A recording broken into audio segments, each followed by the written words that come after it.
Hola chiquitis, it's me, Paz, here in Mistellation, and today I'm bringing you a book review.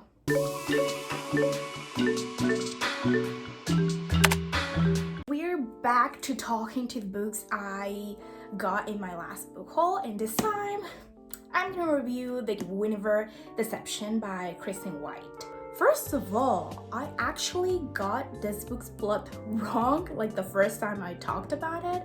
I thought Guinevere was supposed to be a shapeshifter because it says she's a changeling, but then I realized that that's not actually what's happening here. This book is another retelling, by the way. It's a retelling of the King Arthur myth. More specifically, King Arthur has just been crowned king and he has gotten rid of all magic in Camelot. He has banished Merlin. He has made laws against people who practice any kind of magic, and they are either killed or banished depending on which kind of magic they were using and what were they using it for. The story is just basically how Arthur has just defeated like the Dark Queen, and she's like all magic-y and stuff.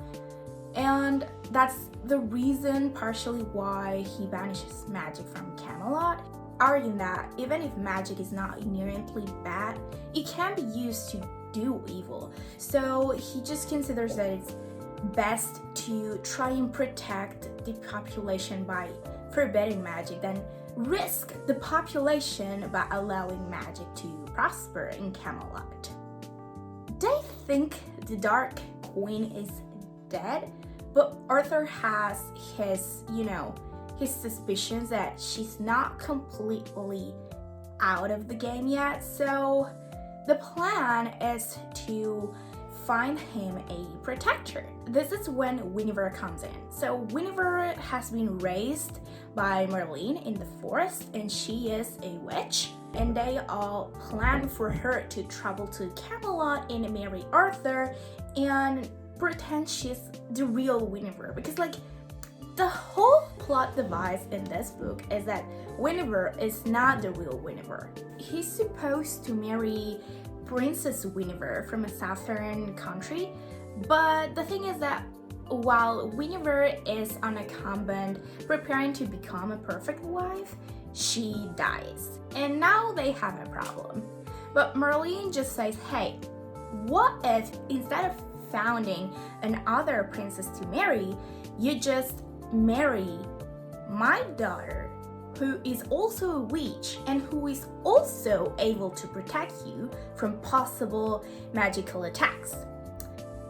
They all think they're very smart. So that's basically what they do. They send in the false Guinevere pretending to be Princess Guinevere, and she marries Arthur, she becomes queen, and she starts working and doing mostly protection spell work. I liked a lot the characters in this book. Like, Guinevere is not so plain to be the main character. Like, usually female main characters are not very likable, but I didn't think Guinevere was annoying. Like, her concerns made sense taking into account why she was where she was, doing what she was doing.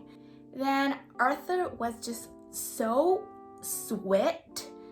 Like, I don't know, I kind of expected a bad boy, not caring about how Guinevere just had to give up her entire life to go to Camelot, marry a stranger, and spend the rest of her life protecting him. No, he was actually very understanding and sweet, and he was like, you know what? I know that you're not the real Guinevere, and I am the only one that's supposed to know, so we can just be friends.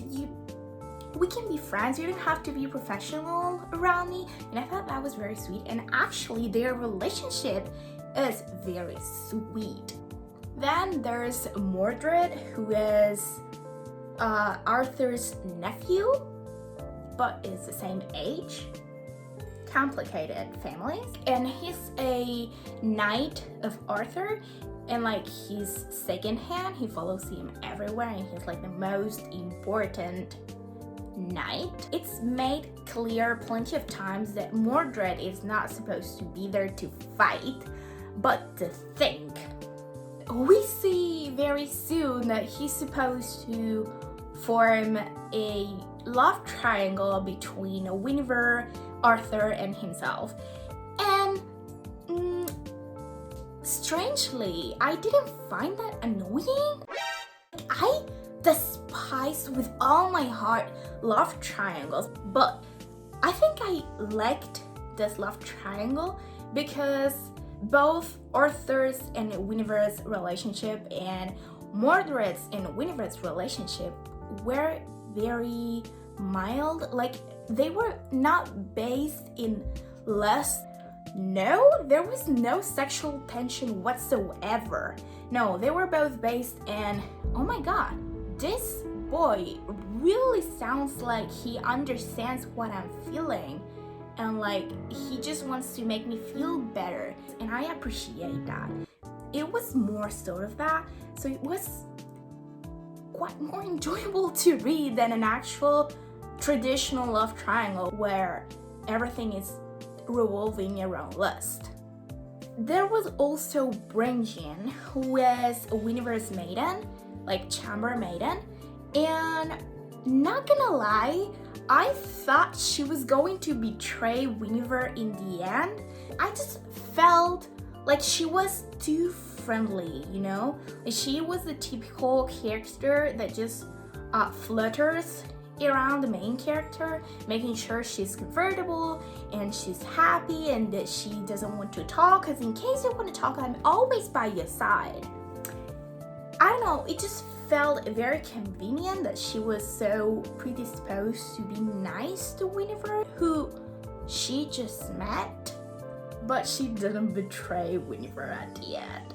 And I was heartbroken by who ended up betraying Guinevere. I give the Guinevere deception 4 stars on Goodreads because it was very enjoyable. Like, I really enjoyed reading this book. When I bought this, and I am not going to lie to you, I mainly bought it for the cover because it's stunning, but I wasn't thinking very much of it. I thought, okay, it has witchy vibes, it has medieval vibes, it's a retelling, it's up my alley, but I wasn't specifically interested in the story, so I thought, okay, this is gonna be a mild reading and it's gonna be fine.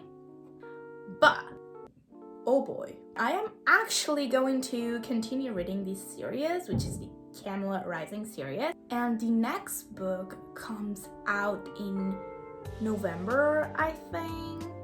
So there I'm going to be, ready to purchase it. I would say the thing that I most enjoyed in this book are the characters. They're actually interesting. Like, there's not a single character that I was thinking, oh my god, can you please just go? Like, we all have this one character in every book that we are just not interested in. But in this book, I didn't find any single character that fitted that description. They were all interesting. Maybe because it wasn't super dramatic. Like, we didn't delve into how miserable this character is because X reason.